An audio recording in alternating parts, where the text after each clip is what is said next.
আজকে রাত্রিরে আপনাদেরকে আমি আমার অ্যাকোরিয়ামটা দেখাবো। অনেক দিন ধরেই ছবি ছাড়ছিলাম, যেহেতু আমি এখানে দুটো গাপ্পি মাছ দিয়ে আপনার 30 থেকে 35টা বাচ্চা করেছি, এগুলোকে রেখেছি এবং আমার কিছু জ্যান্ত গাছও আছে, আপনাদের দেখাচ্ছি। দেখেন, এখন দেখতেই পাচ্ছেন। এটা দিনের বেলা হলে ভালো হতো, কারণ লাইটের আলোটা আসছে ফোনের মধ্যে, তারপরে আপনারা হয়তো দেখতে পাবেন না। তাও দেখাচ্ছি, দেখেন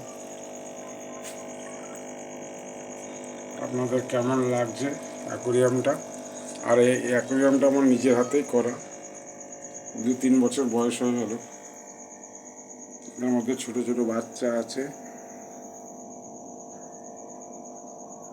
এখন সব নিচে ওই বসে বসে খাওয়া দাওয়া করছে, আপনারা দেখতে পাচ্ছেন।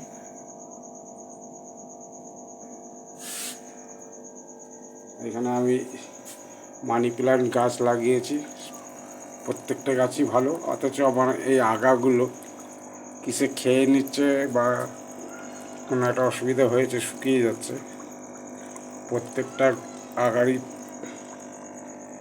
আর এখানে আমার জ্যান্ত গাছ আছে।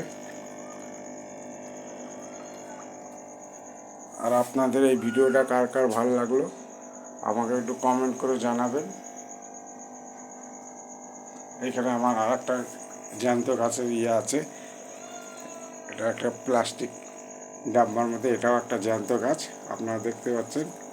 এখানে ফাইটার ফিশ আছে আর কই কাপ আছে দুটো, নিচে আছে, দেখতে পাবেন না। এগুলো গাপ্পি মাছগুলো বড় হলে পরবর্তীতে একটা অ্যাকোয়ারিয়ামে রেখে দেবো, এই জন্য এখন বর্তমানে আলাদা করে পুষছি।